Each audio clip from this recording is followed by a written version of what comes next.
class will be having the first part of our outline of discussion through our AutoCAD basics. So let's open the AutoCAD. Here we have the interface of the welcoming menu or get started menu ni AutoCAD. So kung mag-start ka ng drawing, you just need to click this icon and you will be creating a new document. So pwede rin naman dito on the top part na kung saan parang sa file menu lang natin sa ating Word or MS Word na kung saan meron din siyang new, may open na document or drawing rather, tapos may mga recover capabilities din siya. Okay, so for now, kung mag-start tayo, we'll have this start drawing. Okay. So ano ba yung mga dapat natin pag-aralan? Unang-una, let's have the control. Siyempre yung controls natin would be using the mouse and the mouse pointer. And then, pagkabago yung AutoCAD mo, kailangan mo i-set up na magmukha siyang ganito for you to be easily working out with your drawings. Kagaya niyan, pwede mo namang i-on and off yung iyong graph para hindi masyadong nakakagulo sa drawing mo. So, ang shortcut key dyan is si F7 para i-off yung grid. Okay? Tapos, sa mga other AutoCAD user interface nila o yung pinagagawa nila, pagka hindi natin nai-ayos yung options na black, so mahirap i-recognize every line. Kaya kailangan na marunong tayo mag-set up. So for now, yung controls natin, mouse cursor lang, and then we have the right click and the left click. So again, naturo ko na to na pagka pa-right yung selection mo, so masaselect mo yung per part, but pa-left yung selection mo, masaselect mo siya kahit on a part, masaselect mo siya as a whole. Unlike na pa-right side, kung ano lang yung whole na naselect mo, yun lang yung masaselect mo. Okay? Kasi pagka on the left side, kahit part lang niya, whole mo siya masaselect. So, let's have some samples pagka nandun na tayo sa mga settings. So, mga ganun yung mga pag-aaralan natin. Then, now, let's move on sa setting up the interface of this AutoCAD software. So, ngayon, punta tayo dito sa letter A sa taas sa left side. And then, let's click on the options. So, ano ba yung mga pwede nating i-set up? So, on our early discussion, we have this pick box, grip size. So, pwede mo siyang ayusin. Kung mas naliliitan ka, malabo mata mo, pwede mo tulakihan. Okay? So, we have some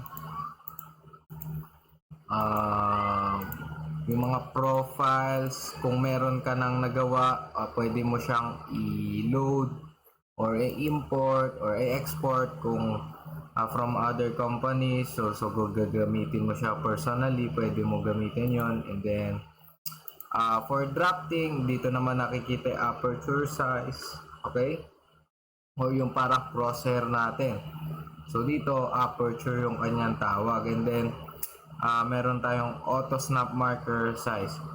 Again, ang advice ko lang, kung mas malabo yung mata, pwedeng mas lakihan siya. Okay?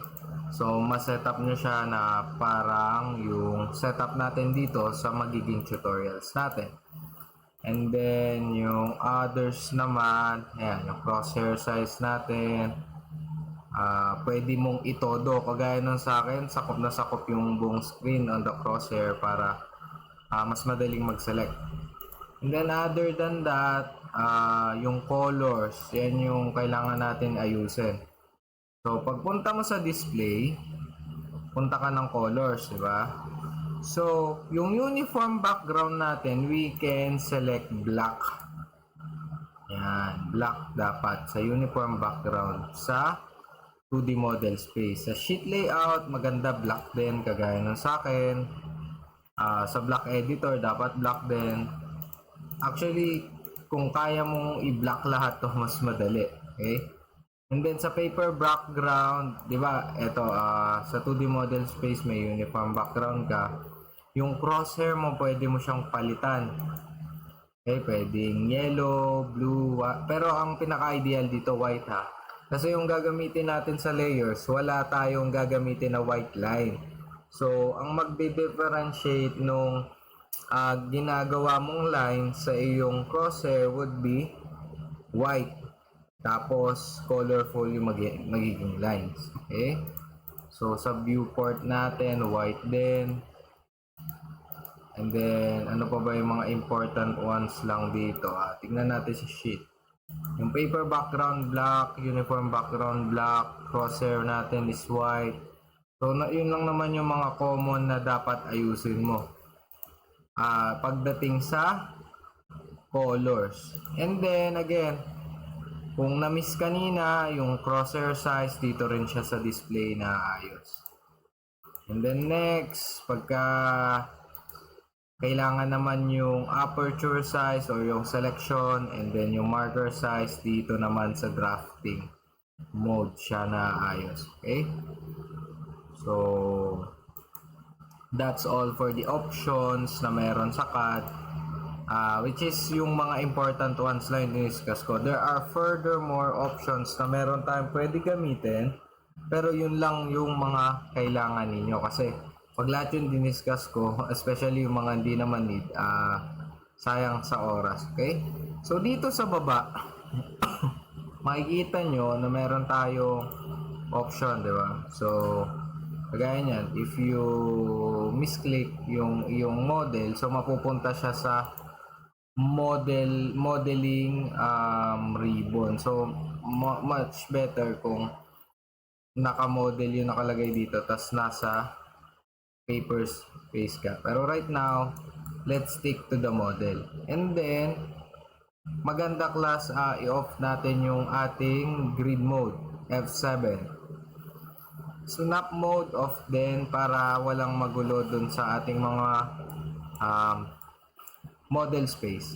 Ito yung model space na tinatawag. And then if we go through the layout, ito naman yung tinatawag natin na paper space. So back tayo, model space tayo. Dito tayo gumagawa. As per early discussion natin, nung diniscuss ko ito, sa model space tayo gumagawa. And then pag magpiprint na tayo, pupunta tayo sa layout. Again, so ano pa? Yung dynamic mode on. Ano pa, the rest dito pwede mo siyang i-off. Ito naman si ortho mode is F8. Ito madalas i-on and off kasi ito yung magsisilbing ruler mo. If you need a straight line, ito yung mag-iilaw dyan, F8 ortho mode. Ngayon, ito namang si O-snap, si F3, yan naman yung madalas gamitin natin para in Tagalog term, kumalso or mag-snap yung mismong pagdidikitin mo mga elements sa AutoCAD. Okay? Ano pa yung dapat naka-on dito? Ito, annotation objects. Tapos make sure 1:1. And then, nasa drafting and annotation tayo, wala sa 3D basics or sa 3D modeling. So, kung need nyo ng sample na mga dapat naka-check, so pwede nyo gayahin yung nasa akin. So, yan yung mga pwede nyo i-check and so on. Yan. So, pwede nyo screenshot para gayahin nyo sa mismong AutoCAD ninyo. And then, dito naman sa snap, ito yung mga naka-snap sa akin. Endpoint, para yung dulo is mag-snap. Midpoint, para yung middle mag-snap. And then, center, intersection, perpendicular, and nearest. So, para saan ba itong mga snap? Pakita lang natin, kahit di pa natin dinidiscuss every line. Kuwari, yan yung line natin.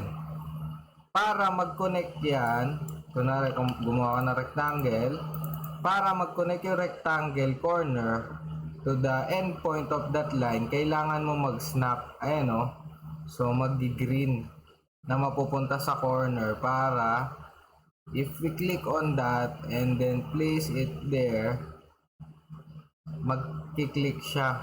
Pagka lumabas yung green, alam mo na dun siya nakakapit. Through the snap. Kasi class, pagka yan ay nakalayo, let's off itong O snap, di ba? Tapos i-move natin siya. So, hindi mo alam alin ba yung corner, hindi siya lalabas. Unless kung naka-on yan, lalabas. Okay? Again, kung naka-off yan, hindi mo yan makakabit dyan, no? Baka magkamali ka pa ng kabit. Pero pag naka-on, mag-green siya. Okay?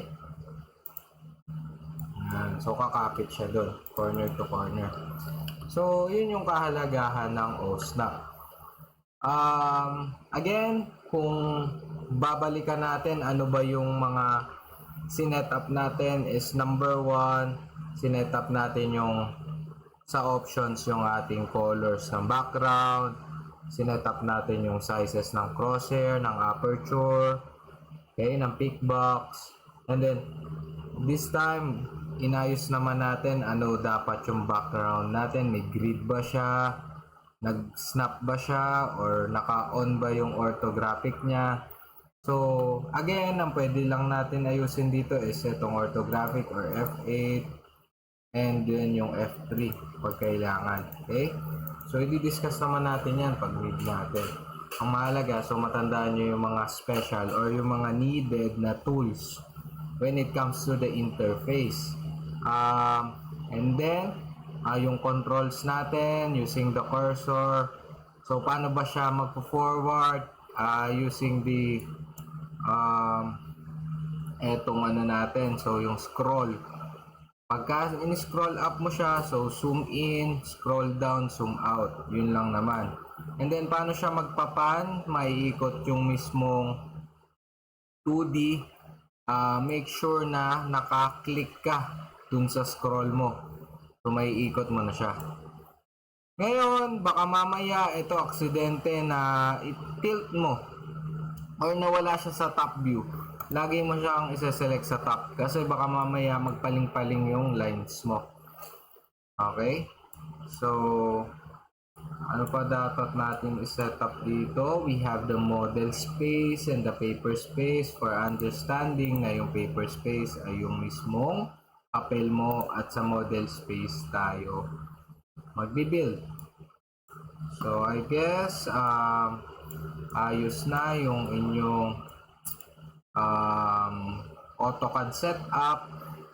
We will be discussing the menu on the next video. So hopefully, ma-setup nyo ng maayos yung inyong